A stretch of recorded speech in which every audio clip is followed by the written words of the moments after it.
Põe na tela. Hoje eu falei que a gente tinha uma palavra direto do trono de Deus especial. E aí, quando eu acordei hoje, foi simplesmente esse o tema da palavra, direto do trono de Deus. Então, se prepara aí, coloca o cinto de segurança, que hoje a gente vai viajar no trono, e se você não sabe, o trono viaja também, numa velocidade absurda. Então, bota o seu cinto, que vai ser uma pregação rápida, mais eficaz, e o Senhor vai se manifestar nas nossas vidas. Bora lá! Família, o trono de Deus, ele não é apenas uma imagem de majestade. Lembra, o nosso Deus, ele é dono de tudo nessa terra, ele é o criador de todas as coisas. Ele não precisa de um trono para se achar a majestade do universo, ele simplesmente é. Então, para que existe o trono de Deus? Na palavra, o trono revela que Deus se move. Então, lembra o que eu acabei de falar? O trono, ele se move. Poxa, como é que é um trono sobre rodas? Exatamente isso. É um trono sobre rodas. Cara, eu lembro que uma pregação de um pastor meu me marcou, cara, por anos e anos, e continua me marcando. Aquela revelação, para quem estava chegando, era algo muito novo. Eu falei, uau! Então, se você não sabe, eu vou dar essa analogia e espero que seja um uau na vida de vocês. Eu já falei isso algumas vezes aqui, mas talvez você não tenha pego. Então, desde o início, o trono de Deus já estava estabelecido na eternidade. E o que rolava em volta do trono? Desde a eternidade, existem os anjos, os arcanjos, os querubins, os serafins, ao redor do trono, e dia e noite, eles ficam adorando o Senhor, dizendo, Santo, Santo, Santo é o Senhor, toda a terra está cheia da tua glória. E eles adoram sem cansar, sem cessar. Por quê? Porque existe uma glória no trono, e quando você tem um impacto com a glória do Senhor, é impossível você não adorar, não se render. Por que eles ficam adorando e falando Santo, Santo, Santo? Porque é o que descreve a glória dele. Quando você tem esse impacto com a glória, a única coisa que você consegue é dizer santo. E o que é santo? Santo é algo separado, algo exclusivo, algo único, um pertencimento único. Então, quando eu olho para a imagem de Deus, eu penso, meu Deus do céu, separado, só existe aqui, é exclusivo, ele é o único, ele é o verdadeiro, santo, santo, santo. E eu admiro a glória. Então, na eternidade, com todos os anjos em volta do trono, a adoração era feita. O Senhor precisa de adoração para se sentir especial? Ele não precisa. Mas, por que existia adoração ali? Porque através da adoração eram geradas pedras afogueadas. E quem que era responsável por essas pedras afogueadas? Quem que era responsável por comandar a adoração? O Lúcifer, o atual Satanás. Ele era o querubim ungido da guarda, responsável pela adoração. Pensa num maestro top. Era ele. Ele manjava tudo de música, tudo de adoração. Ele comandava ali os anjos que, talvez, sei lá, tocavam guitarra, daí o anjo baterista. E, mano, tinha uma... Aí já é viagem da minha cabeça, tá bom? Aqui é o parênteses bíblico. Mas vamos imaginar junto. Imagina essa banda celestial. Os melhores bateristas angelicais. E aí, mano, os caras lá nos metais. Os anjos cantores com uma voz que você nunca ouviu na vida. Só que não era um ou dois. Era, cara, milhares e zilhares ali na frente do trono. E todos com o maior entrosamento possível. E a melhor técnica possível. Imagina, a palavra fala que tinha os pífaros, tinha os tamborins que eram tocados. Fala de um monte de instrumento ali nos Salmos 150. Cara, imagina essa orquestra. E aí todos juntos adorando, eram formadas adoração que formava a pedra fogueada, e daí Lúcifer chegava, pegava aquelas pedras que eram geradas e botava ali diante do trono. E o que essas pedras faziam com o trono? Elas eram combustível para o trono se mover. E isso é muito legal. O trono se move através da adoração, desde a eternidade. Então pensa, ele fazia comércio, e a palavra vai falar que Lúcifer, ele começou a desviar ali o comércio da adoração. Ele começou a perverter os outros anjos, e em vez dele pegar a adoração e colocar ali diante do trono de Deus, ele pegava para ele. Ele convenceu 1/3 dos anjos a falar: essa adoração aqui não precisa ser para Deus, dá para ser para a gente também, dá para ser para mim, vamos pegar uma parte aqui que ele nem vai ver. Imagina. E aí, quando Lúcifer cai, como é que fica a adoração diante do trono? Ela não para. Só que o que Deus faz? Ele criou ali o anjo perfeito, Lúcifer. E agora ele fala: cara, eu não preciso mais de você. Você teve a sua oportunidade. Sabe quem que vai ser o responsável pela adoração? Sabe quem vai ser o responsável por gerar esse combustível do trono? Os meus filhos, os seres humanos. Então hoje, quem que são esses maestros? Quem que são esses geradores de adoração? Eu e você. Quando a gente está adorando aqui na igreja com louvor, a gente está gerando essa pedra.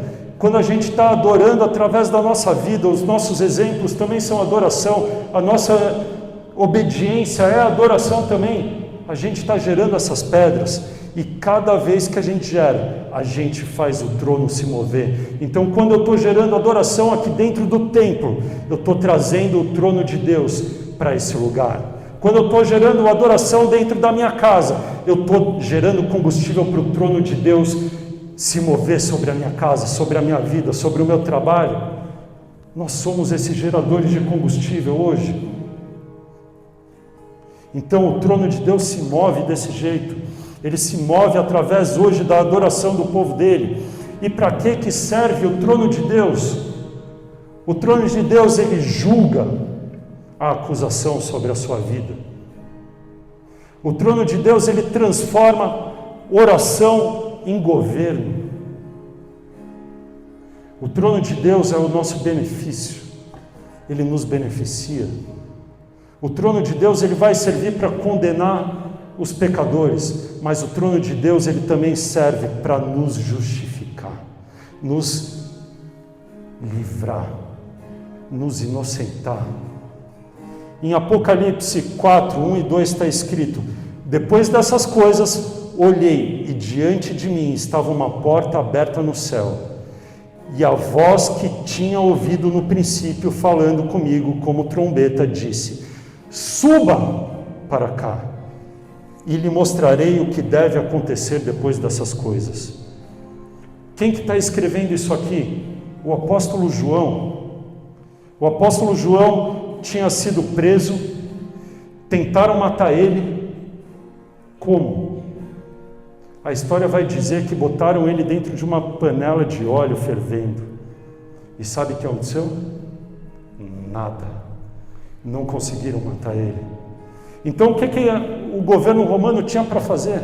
Não dá para matar esse cara aqui, e a igreja está avançando, o que a gente vai fazer? A gente está perseguindo e não mata o cara. Faz o seguinte: vamos exilar ele na prisão de maior segurança, na ilha de Patmos, uma ilha separada de tudo, onde ele não podia fugir, onde ele não tinha contato com ninguém. Deixa ele abandonado lá na ilha, pelo menos ele não vai fazer a revolução aqui dos crentes. Legal. E aí quando João está lá, abandonado nessa ilha, ele tem uma experiência com o Senhor. O próprio Senhor visita ele. Ele vê uma visão real ali, e ele vê o trono. E quando ele vê o trono, como eu falei no começo, ele não consegue ficar de pé. A glória é tanta que ele cai prostrado no chão. Ele cai com o rosto no chão. E ele pensa que ele está doente, ele pensa que ele vai morrer ali. Imagina essa experiência. E aí uma voz chama ele como de trombeta e fala: sobe aqui, vem ver, porque eu vou te mostrar tudo que vai acontecer. E aí ele começa a ver todo o Apocalipse. E isso é muito legal. Porque, abrindo um parênteses aqui, imagina, um cara há 2026 anos atrás, 2020 anos atrás, um pouco menos, por aí. Imagina, ele não tem a mínima ideia do que seja um avião, um helicóptero, um míssil, não sabe. Então imagina você ter a visão do futuro, que nem João estava tendo ali, e você não ter a mínima ideia do que era aquilo. E aí você tenta traduzir com o que você sabe. Então ele começa a falar: aí eu vi uma nuvem de gafanhoto, sei lá o que, de ferro e tal, possivelmente helicópteros voando, e daí vinham cometas, estrelas caíam. Provavelmente uma chuva de mísseis. Imagina, é que nem aqueles filmes de sessão da tarde, que o cara é da época medieval, daí ele é transportado para os dias de hoje e não entende nada e fica lutando lá contra as máquinas, achando que é um inimigo, mas era só um carro. Então, é o mesmo cenário ali de João. Aí ele continua: imediatamente me vi tomado pelo Espírito, e diante de mim estava um trono no céu, e nele estava sentado alguém. Existe alguém no trono. Existe um trono. E existe alguém nesse trono. Imagina você ver esse trono e alguém sentado nele. Alguém que é mais poderoso e lindo do que tudo que você já viu na vida. Essa era a visão de João. Imagina se ele não ficou com medo. Então João, ele vê uma porta aberta no céu, e antes de ver a crise, ele vê o trono. Porque o coração dele estava abalado ali. Ele poderia ver qualquer coisa, ele poderia tentar achar qualquer escapatória nessa visão que o Senhor estava dando para ele, mas ele prefere simplesmente focar no trono e tentar descobrir quem era esse que estava sentado no trono. Antes de Deus mostrar para João bestas, guerras, juízos, selos, trombetas, Deus mostra o trono. E na minha e na sua vida é a mesma coisa. Antes de Deus mostrar tudo o que vai acontecer na nossa vida, Ele quer mostrar o trono dele. E Ele quer mostrar que Ele está sentado nesse trono. E esse trono Ele passeia pela sua vida. Onde quer que você esteja, se houver adoração na sua vida, esse trono vai te acompanhar. Isso é o que a gente não pode perder de vista. As bestas, as guerras, as tribulações, elas vão vir, mas existe alguém no trono, e existe um trono. E se tem um trono, significa que alguém está governando tudo. Então por que eu vou temer? Então, antes de Deus explicar o caos da terra, Ele revela o governo do céu. Existe um governo do céu. Existe um governo sobre a minha e a sua vida. E não é um governo terrestre. Não é um governo corrupto, não é um governo que pensa nos seus próprios interesses, mas é um governo de um governante que me ama e te ama, e que quer ver o meu e o seu bem, não a nossa felicidade terrena, apesar dele se importar sim, mas ele quer que você tenha uma felicidade eterna. Então esse trono é o trono da salvação para mim e para você. Hoje a gente não vai falar apenas sobre um Deus no trono, então a gente vai falar sobre olhar o que a palavra revela direto do trono de Deus. Simples assim. Esse trono. Um alto e sublime trono. A primeira coisa é: o trono tem rodas. Deus governa até no exílio do povo dele. Você sabia que o povo de Deus saiu ali de Israel, saiu de Jerusalém, ele foi exilado, ele foi para a Babilônia. Poxa, se eu sou um judeu naquela época normal, a minha linha de pensamento é: o meu Deus, Ele é o Deus de Israel, Ele é um Deus que está sobre o povo de Israel, sobre o povo judeu. Então, se eu não estou em Israel, se eu estou em outra nação, Cara, o meu Deus não é para essa nação. O meu Deus não vai estar nesse lugar. O meu Deus, ele está no Monte Sião. Simples assim. Mas o que Deus vem mostrar no exílio é que, apesar de você estar numa terra estrangeira, apesar de você estar numa situação diferente, apesar de você estar no meio de um povo impuro, o Senhor continua com você e o trono continua com você. Então vamos lá, Ezequiel 1:15 diz assim: enquanto eu olhava para eles, vi na terra uma roda ao lado de cada um dos seres viventes, com os seus 4 rostos. Então, aqui Ezequiel está tendo uma visão. Ezequiel está na Babilônia. Ezequiel está na época do exílio. E aí, ele se vê numa visão, e essa visão leva ele até um templo em Jerusalém. E aí, quando ele está nessa visão no templo, ele vê um trono, e ele vê as rodas, e ele vê os seres viventes do lado do trono, e esses seres viventes, eles têm rosto, são 4 faces. Tem a do boi, tem a do homem, tem a do leão, e tem a do... Me salva alguém? Sol.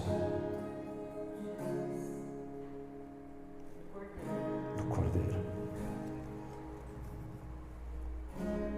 E cada uma dessas faces revela um aspecto de Jesus. Mas isso é para outra parte. Deixa isso aqui de lado. Agora a gente vai avançar. Em Ezequiel 19 diz assim: quando os seres viventes se moviam, as rodas ao seu lado se moviam. E quando eles elevavam do chão, as rodas também se elevavam. Então esses seres viventes eram responsáveis também pelo trono do Senhor. Eles eram os querubins, eles eram os serafins. O Senhor se assenta sobre eles, eles formam um trono para o Senhor, e eles batem a asa, e essa asa move o trono. E aí tem rodas. O que são as rodas? Abrindo aqui um parênteses para vocês, sabiam que os anjos, eles não simplesmente são que nem você vê no desenho animado? Tem anjos com aparência humana, beleza, mas sabia que tem anjos que são uma roda? São rodas, e essa roda tem olhos por todos os lados. É um negócio louco. Depois eu compartilho com vocês uma imagem de IA que ficou muito legal.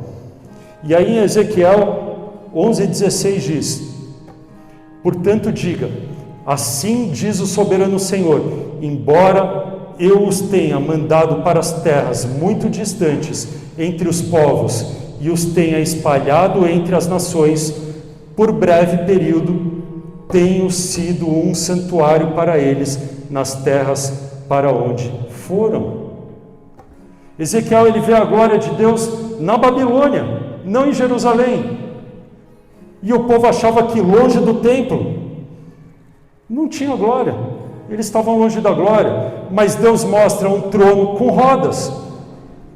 E aí você vê que Israel perdeu Jerusalém, certo? Foi invadido, mas o templo continuava distante. O povo estava de um lado, o templo estava de outro. Israel perdeu, o povo estava no exílio, mas Deus aparece com um trono móvel. O trono, ele não ficou preso ao lugar onde eles achavam que Deus deveria estar. Então o que eu tomo de lição aqui? Muitas vezes eu vou achar que Deus vai estar ali, Deus vai estar aqui. Eu preciso ir até ali para achar Deus. Poxa, onde eu estou? Cara, Deus não me alcança. Onde eu estou é distante demais da onde eu senti a glória. A notícia para mim e para você nessa manhã é que nenhum lugar é distante de Deus. Nenhum lugar você vai estar longe demais. Não há nenhum lugar no universo onde o trono de Deus não possa alcançar, se ali houver uma adoração. O trono de Deus não fica preso em lugares. Deus não habita em templos feitos por mãos humanas. Quando a gente está aqui de domingo, Deus está aqui, e isso é um templo. Mas logo depois que acaba o nosso horário aqui, a glória continua aqui, Deus continua aqui, os anjos continuam aqui? Lógico que não. Eles só estão aqui porque a gente está, porque a igreja é a união da gente aqui. Fora isso aqui é só um prédio, tijolo, e Deus não habita nisso. Então, onde 2 ou mais estiverem reunidos em meu nome, ali eu vou estar, não é? É isso. O trono ele tem rodas, porque Deus não perde o governo quando você muda de estação. A gente tem vales e a gente tem picos. No pico, cara, estou voando com Deus. Toda hora eu sinto a presença, eu falo nébrias, eu saio rodando e sei lá o quê. Ei, imagina. Imagina eu rodando. Não. Cara, mas quando você está no pico, você está assim. Só que a vida vai trazer a gente para vales também. O Senhor vai levar a gente para deserto. Mas não existe um deserto longe demais onde o trono não esteja. Não existe uma estação ruim demais onde a glória do Senhor não possa se manifestar, como na estação passada. Então o que é que eu entendo disso? Não importa a estação que eu estou vivendo, eu posso alcançar a glória do Senhor quando eu quiser. E eu posso sentir a felicidade, e eu posso sentir Ele me enchendo, e eu posso ter um relacionamento a qualquer minuto. É como um casamento, na alegria e na tristeza, na saúde ou na doença. Aliás, somos a noiva de Cristo. Eu falei no ND na segunda-feira de um meme. É antigo, mas às vezes você não viu. Então, o cara coloca visão POV, né, que eles usam hoje. Quando falo na igreja que eu sou a noiva de Cristo. Aí está um cara barbado, vestido de noiva, segurando uma metralhadora. Você continua sendo a noiva. Homens, somos a noiva de Cristo, mas somos machos. Tá bom? É só uma ilustração. Tem gente achando que Deus só está na fase boa, no ambiente ideal, quando está tudo organizado.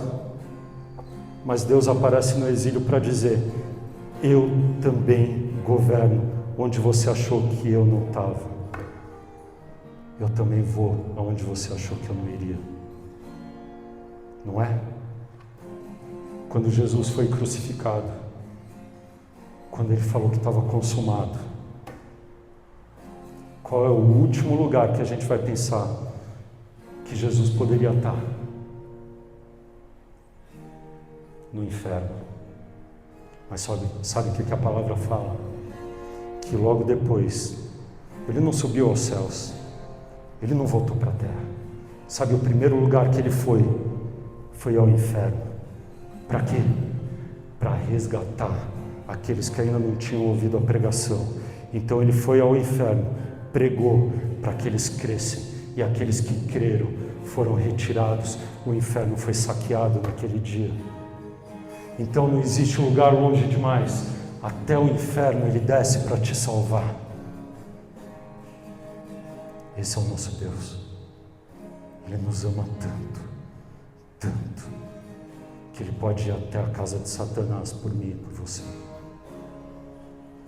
Quantos relatos a gente não pega de pessoas que estavam imersas dentro da casa de Satanás, em meio à bruxaria, em meio à feitiçaria, em meio à macumba, sei lá o que, buscando, bebendo sangue, sacrificando, e tiveram um encontro com o Senhor verdadeiro.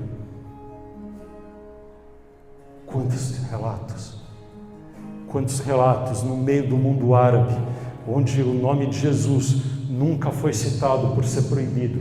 Jesus tem ido até esses lugares e tido encontros com esses muçulmanos e se mostrado que ele é verdadeiro. Tem um relato de um árabe muito famoso que sempre falava: eu vejo uma antena, em profecia. Fica aí Para quem sabe o que eu estou falando.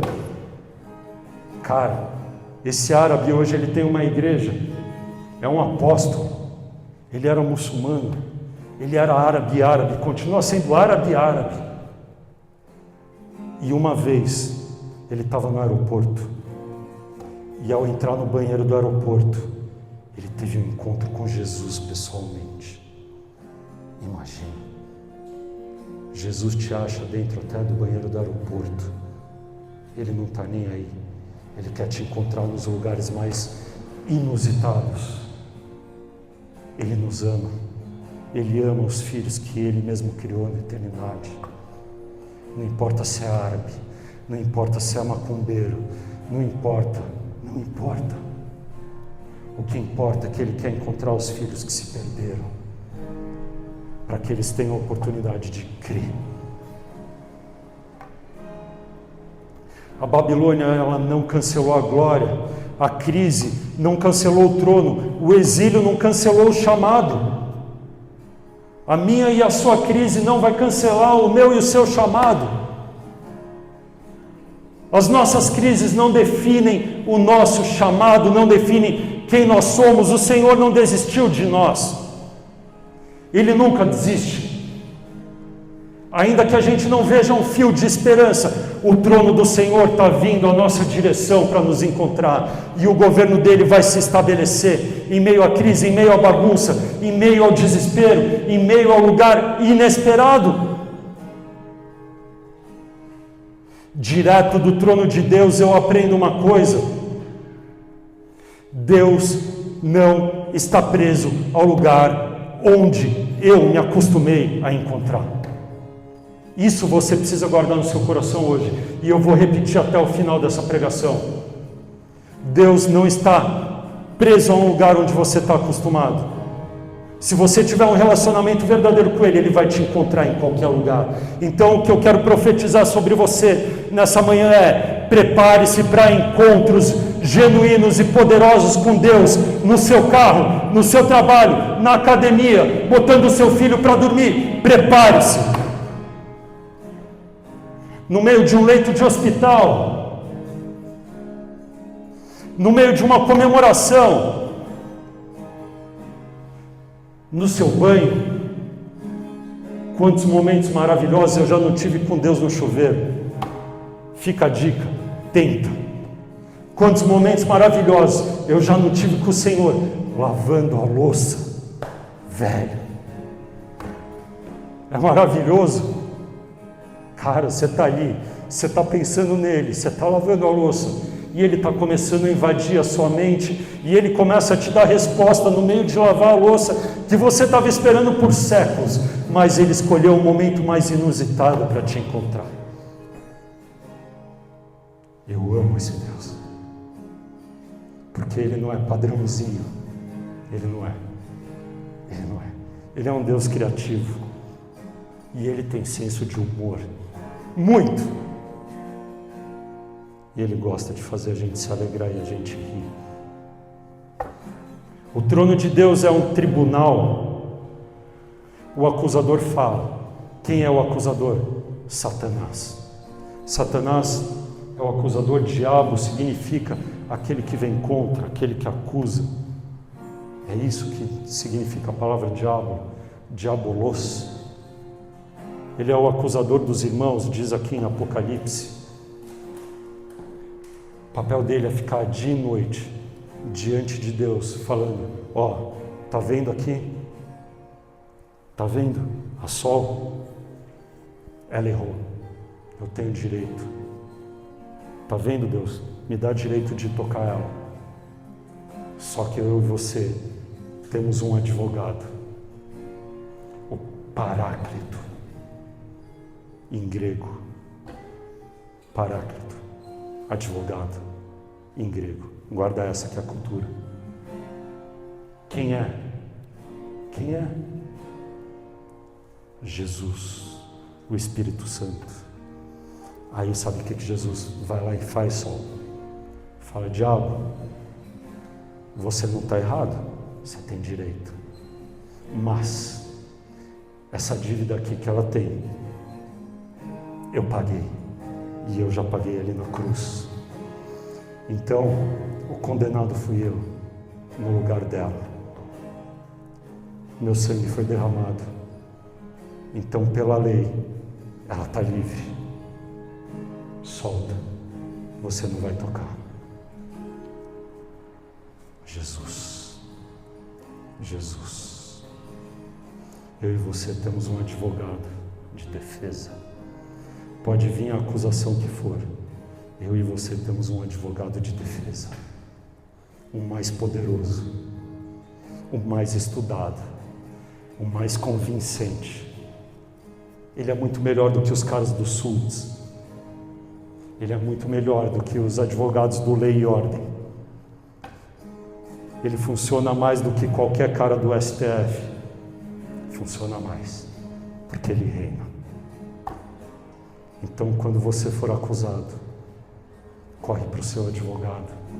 Jesus, eu errei. Eu preciso de um advogado. Vai diante do Pai e me defende. Espírito Santo, intercede por mim diante do Pai. Jesus, você é a minha justiça diante do Pai. Leva a minha condenação. Zacarias 3, 1 a 5, está escrito assim: depois disso, ele me mostrou o sumo sacerdote Josué diante do anjo do Senhor e Satanás à sua direita, para acusá-lo. O anjo do Senhor disse a Satanás: o Senhor o repreenda, Satanás.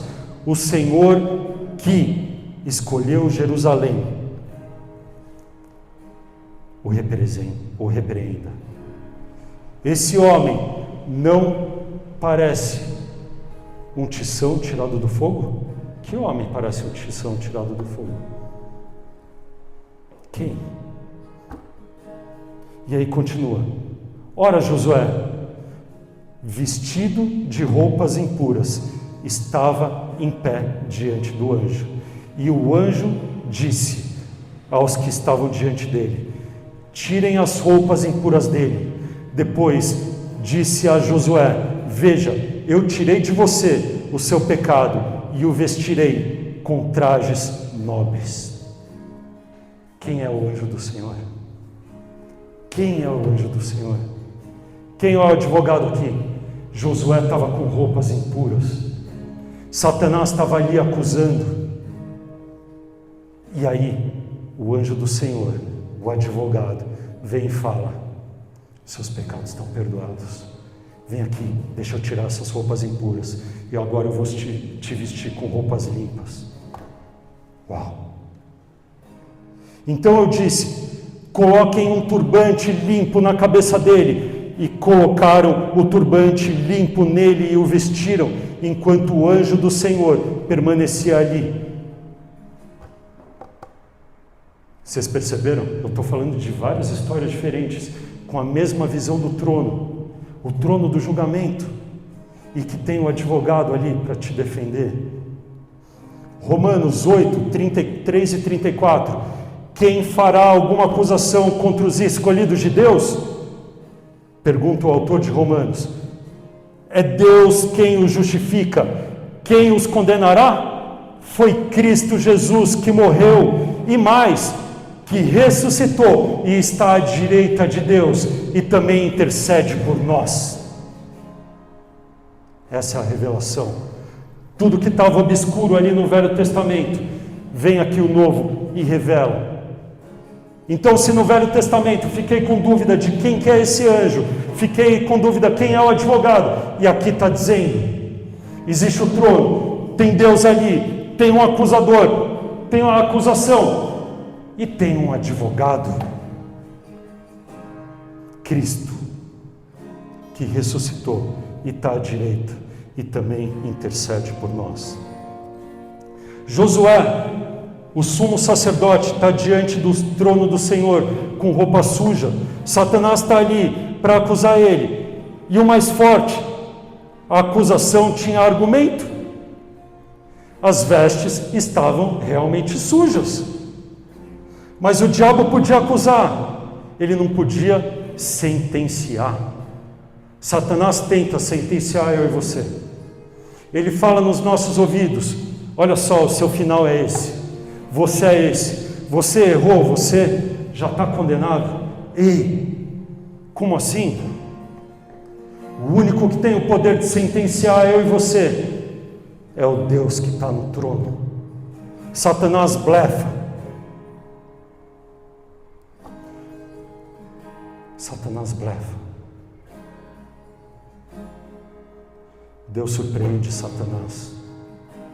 Deus manda tirar a roupa suja. Deus sempre vai colocar vestes limpas em mim e em você.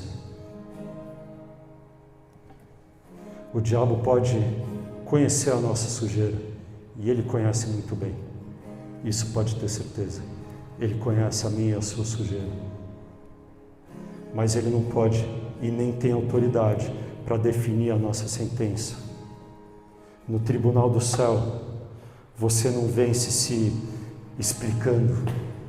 Cara, a sua explicação no tribunal do céu não serve para nada. As suas justificativas, a sua justiça própria. A palavra fala que é trapo de imundícia. Sabe o que é trapo de imundícia? Absorvente sujo daquela época. Não tinha absorvente, elas usavam um pano. É esse trapo aí. Essa é a nossa justiça. Então, esquece ficar se justificando. Nem Deus precisa, nem você precisa. E numa boa, Satanás também não vai ouvir. Então, nem adianta. A gente tem um advogado. Muita gente vive tentando se defender da culpa. Cara, não se defende. Errou, sabe quem te justifica? Deus. Errei. Vou falar alguma coisa sobre isso? Não vou. A única coisa que eu tenho para falar, se eu errei com alguém, é me perdoa. Me perdoa. A única coisa que eu tenho para falar para Deus pelo meu erro é: Senhor, perdão. Perdão. Me perdoa. E me justifica. Aí a pessoa tenta se defender do passado, da vergonha, da queda, da acusação interna, porque a nossa mente, através de Satanás, fica nos acusando aí. É Deus quem justifica a gente. Você não precisa passar a vida respondendo aos seus acusadores. Você precisa se arrepender e se apresentar diante do Rei. Porque quando Deus toca as suas vestes, o inferno perde o argumento. Imagina a surpresa de Satanás. Olha aqui, estou acusando a Sandrinha. Deus, aqui eu tenho razão. Sandrinha, vem aqui, deixa eu tocar suas vestes, tão limpas.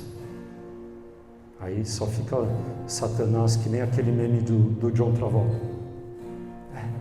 Acabou a acusação. Jesus justificou. Direto do trono de Deus eu aprendo: a última palavra sobre mim não vem da minha sujeira, vem da sentença do Rei. Ponto. E para a gente terminar, o trono transforma oração em governo. O incenso, ele sobe da terra e volta como fogo do céu. Então, quando eu oro, a palavra fala que a minha oração, ela sobe como um incenso para o céu, como fumaça. E o Senhor se agrada disso. E aí entra pelas narinas dele. E sabe como ele responde? Com fogo. Mas não é o fogo para condenação, é o fogo para nos aperfeiçoar. É o fogo do Espírito. É o fogo que vem e tira as impurezas da gente. Sabe como que o ferro é purificado? Através do fogo. Sabe como o ouro é purificado? Através do fogo.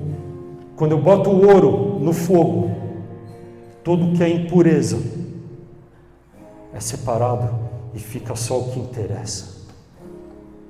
Então, quando eu oro, o Senhor responde com fogo, eu começo a ser liberto de tudo aquilo que não é dele. Eu começo a ser limpo. Lembra aqui das vestes limpas? Elas são limpas pelo fogo. Simples assim. Apocalipse 5:8 está escrito: ao recebê-lo, os 4 seres viventes e os 24 anciãos prostraram-se diante do Cordeiro. Cada um deles tinha uma harpa e taças de ouro cheias de incenso, que são as orações dos santos. Então pensa, toda vez que eu oro, esse incenso sobe no céu e ele é derramado em taças. E essas taças vão sendo cheias. E elas chegam ao ponto de transbordar. Quando elas transbordam, o Senhor se inclina para te olhar e para agir sobre você. Então o segredo aqui, ora, porque é que nem uma barra de loading. Cara, quanto mais você ora, mais a barrinha vai se enchendo, até que ela extrapola. Chegou no 100%, o trono de Deus vai se mover na minha e na sua vida. Apocalipse 8, 3-5.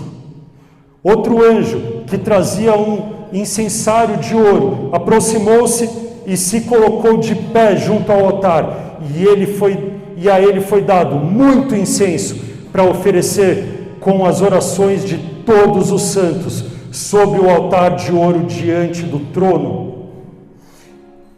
E da mão do anjo subiu diante de Deus a fumaça do incenso, juntamente com as orações dos santos. Então o anjo pegou o incensário, encheu-o de fogo do altar e lançou-o sobre a terra. Uau! De novo, olha lá, a oração sobe e ela desce de novo como fogo. Esse anjo pega ali e lança fogo para a terra. E houve trovões, vozes, relâmpagos e um terremoto.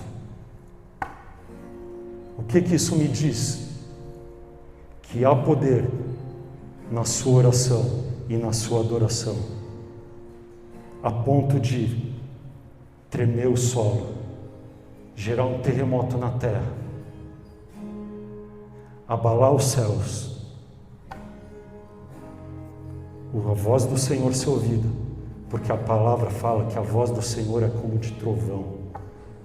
Então, por que ele está falando aqui que houve trovões e vozes? Porque foi ouvida a voz do Senhor na terra por causa dessas orações. Toda vez que eu oro, o nosso Deus é um Deus que tem boca e fala, ouvidos e ouve. Você não vai ficar sem resposta. E a voz dele vai ser entendida dentro de você como uma voz de trovão, como uma voz que a palavra fala que é de muitas águas. É tipo aquele... A voz do Cid Moreira multiplicada à 1000ª potência. É assim que o Senhor fala. As orações dos santos aparecem diante ali do trono como incenso. E depois em Apocalipse 8, o anjo pega o incenso, mistura com fogo do altar e lança para a terra.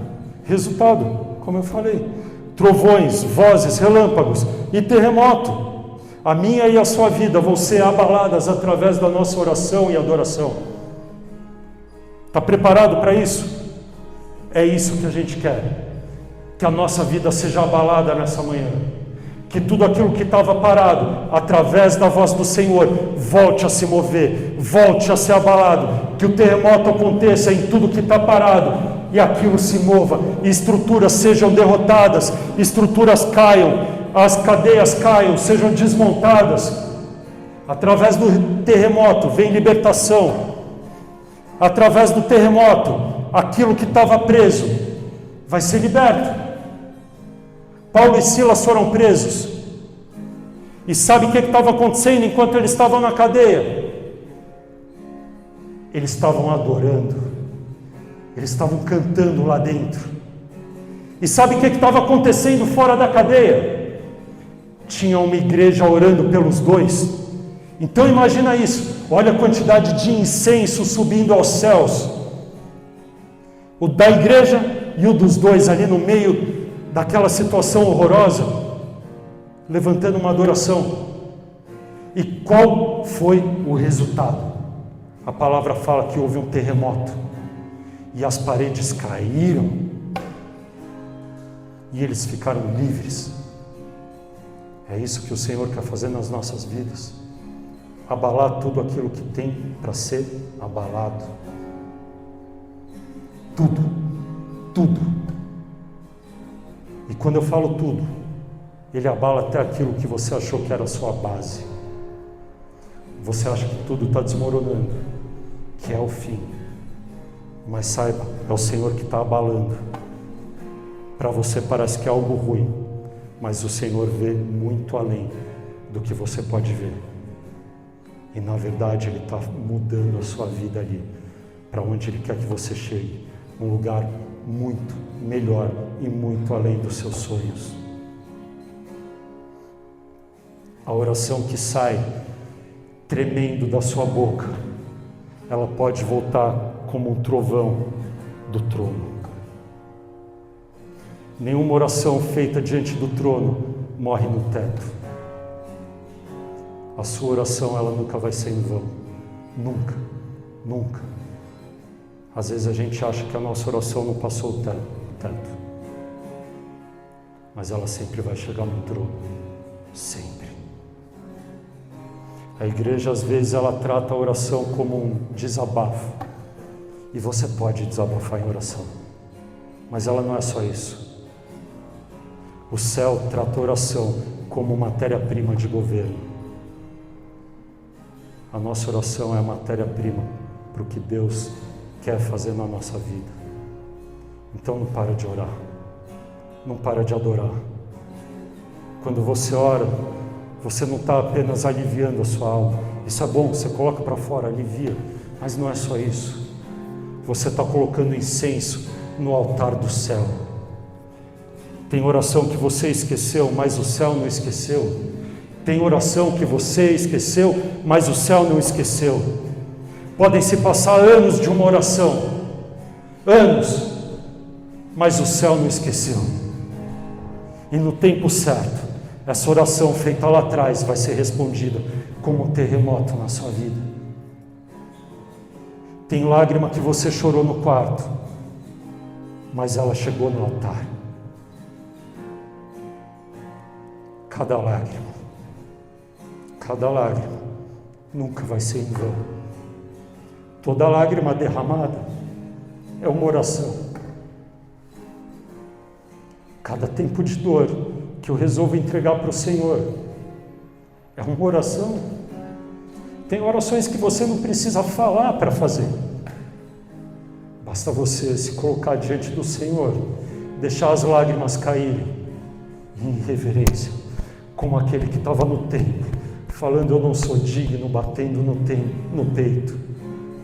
Aquilo era uma oração muito melhor do que qualquer oração rebuscada de qualquer fariseu. A sua sinceridade. Tem clamor que parecia fraco na terra, mas está sendo carregado diante do trono e está abalando o céu. A oração não é feita de palavras bonitas. A oração é feita do seu coração escancarado. Tem gente que não sabe falar uma frase correta, sabe escrever um nome, mas tem um coração prostrado. Qual oração vai chegar melhor no trono do Senhor? A do iletrado, mas quebrantado? Ou a do cara rebuscado, que não se quebranta, mas fez uma oração bonita? A resposta às vezes é: poxa, mas eu não sei orar. Deus não liga. Só abre a boca, só se prostra. Não tem oração melhor do que essa. A palavra fala que tem orações que são feitas com gemidos inexprimíveis. Cara, um gemido pode ter mais força do que uma oração de horas. Seja verdadeiro. Diante do trono de Deus, eu aprendo mais uma coisa: O que a igreja sussurra de joelhos, Deus pode devolver como um terremoto espiritual. Quer saber uma igreja fraca? Uma igreja fraca não é uma igreja pequena. Não é uma igreja cheia de gente nova que não sabe como orar. Uma igreja fraca é uma igreja que se esconde atrás da religião, atrás das palavras bonitas, das muitas orações e de um louvor esplêndido, que não é gerado daqui, mas é gerado daqui. Fraco. Mais vale um adorador desafinado, catando milho no violão, mas com o coração derramado no Senhor, um coração sangrando diante do Senhor, do que um maestro como Satanás era. Não é a técnica, não é o que sai, A palavra fala que o que contamina não é aquilo que entra pela boca, mas é o que sai dela. E nesse caso, orações contaminadas contaminam uma igreja inteira.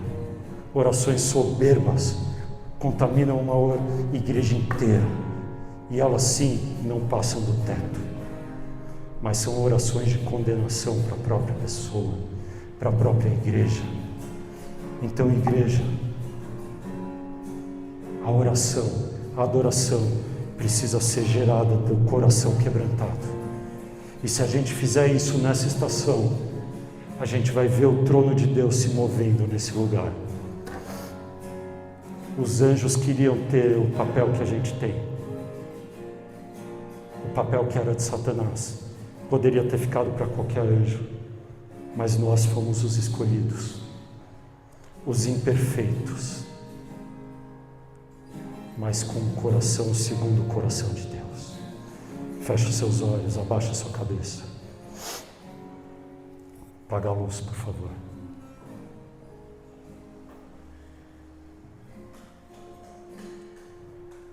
Como tem sido a sua adoração, a sua oração, o seu desejo de entrar diante do trono de Deus? Igreja, vamos entrar nessa estação diante do trono de Deus. A gente não precisa ser muito, a gente precisa ser verdadeiro. E a gente não pode parar de orar e adorar. E a gente vai ver o trono e a visitação do Senhor nos encontrando nos lugares mais inesperados e transformando e abalando as nossas vidas.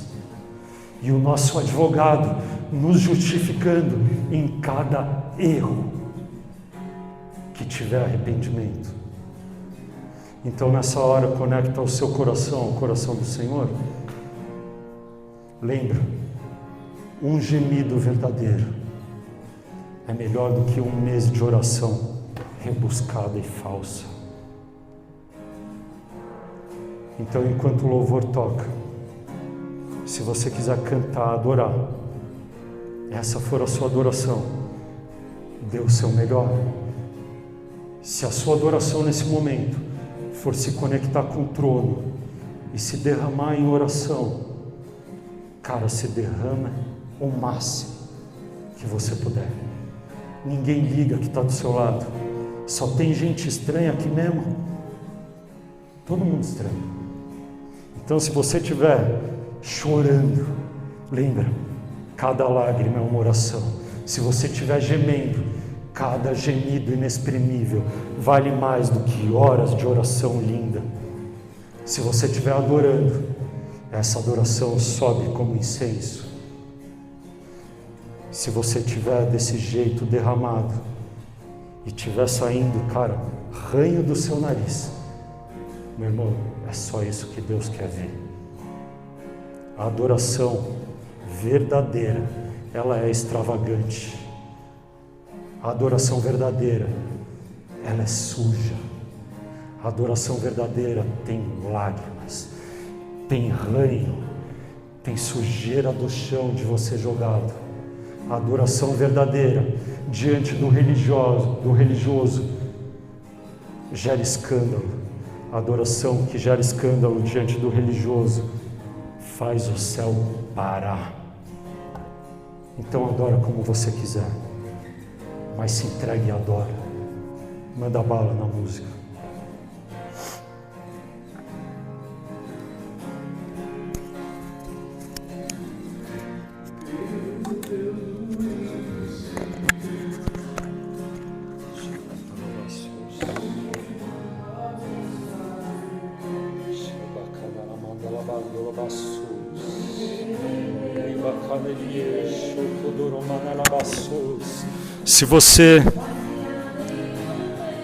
Se você é batizado já no Espírito e fala em línguas, gera um clamor, gera um novo som, ricandarabassos, em línguas espirituais, ricandarabastoriananai. Se você ainda não é batizado, mas deseja, fique livre. Se você quiser, a gente ora aqui por você, para que você receba o dom de línguas, porque é o Senhor, Ele gera gemidos inexprimíveis, palavras inexplicáveis, inteligíveis da nossa boca. São isso que são as línguas estranhas. É o Senhor gerando gemidos inexprimíveis, orações que nem eu e você poderíamos saber o que está sendo orado, porque a gente iria se assustar, mas o Espírito do Senhor, através de nós, Ele intercede com esses gemidos, e nos livra, e nos justifica, e ora o que precisa ser orado.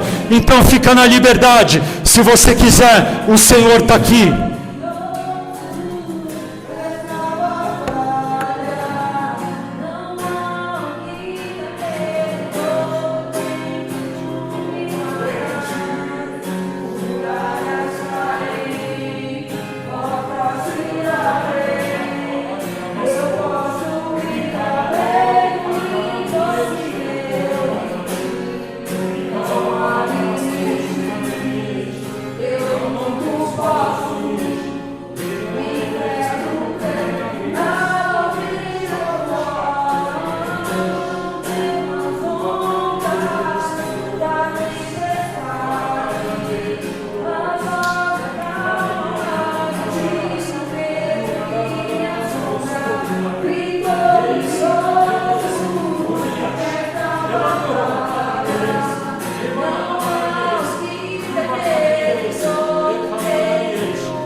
Não há o que temer, não há o que temer, não há o que temer, não há o que temer. O trono do Senhor se move sobre o seu povo, o trono do Senhor se move sobre a minha e a sua vida. Que tudo que tem para ser abalado, seja abalado nessa manhã, que as muralhas caiam, que as cadeias se quebrem, que aquilo que precisa ser liberto, seja liberto, em nome de Jesus. O Senhor está presente, o trono do Senhor se move ao redor e acima do seu povo.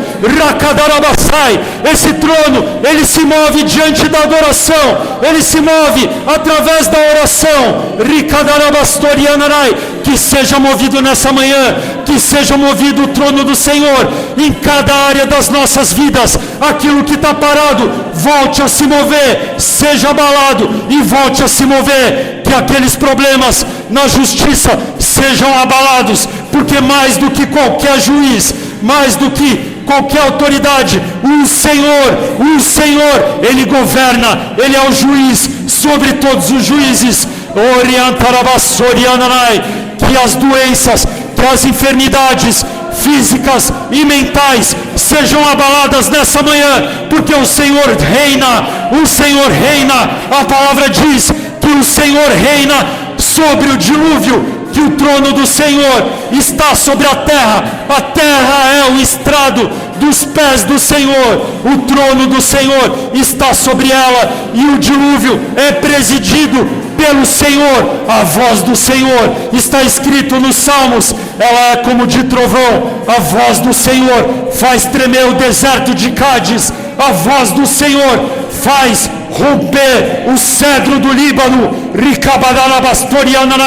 Que tudo, exatamente tudo que tem vem para ser abalado nessa manhã, em nome de Jesus. Venha ser abalado, que a voz do Senhor ressoe novamente na minha e na sua vida. Que seja preparado o ambiente para a visitação do Senhor. Ele vai te encontrar no banho, Ele vai te encontrar lavando a louça, Ele vai te encontrar no trabalho, Ele vai te encontrar na sua cama, Ele vai te encontrar no hospital, Ele vai te encontrar na noite mais escura, mas também no dia do parque. Você vai estar dirigindo e o Senhor vai estar do seu lado, e a presença vai ser tanta que você vai ter que encostar o carro. Igreja Alva São Paulo, o Senhor quer nos visitar nessa estação. Você e eu somos a habitação dele. Você e eu somos a pista de pouso dele. Seja disponível, seja quebrantado.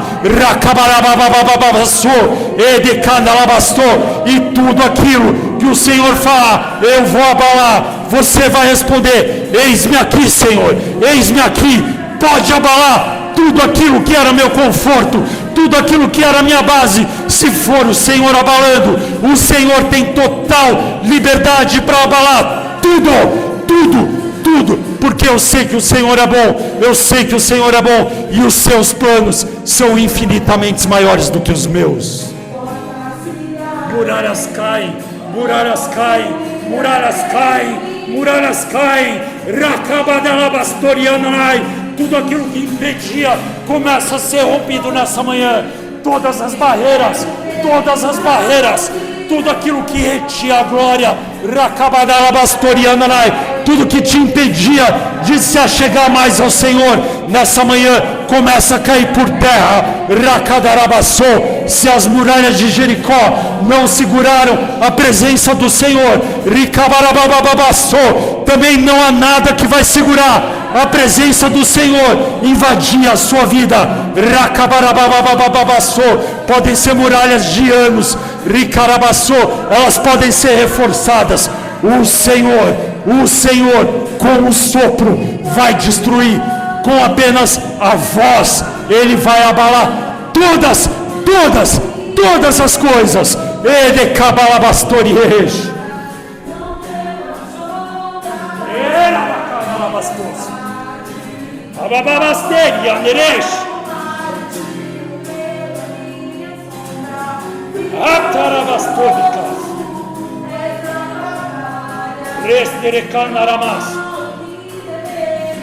Vitorioso tu és na batalha, vitorioso tu és sobre essa casa, vitorioso tu és sobre esse ministério, vitorioso tu és sobre todas as barreiras que se levantam.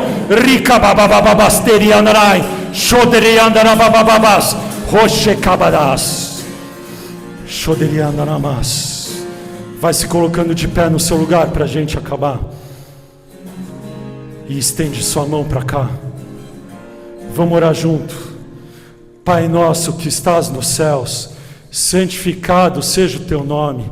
Venha a nós o teu reino. Seja feita a tua vontade, assim na terra como é nos céus.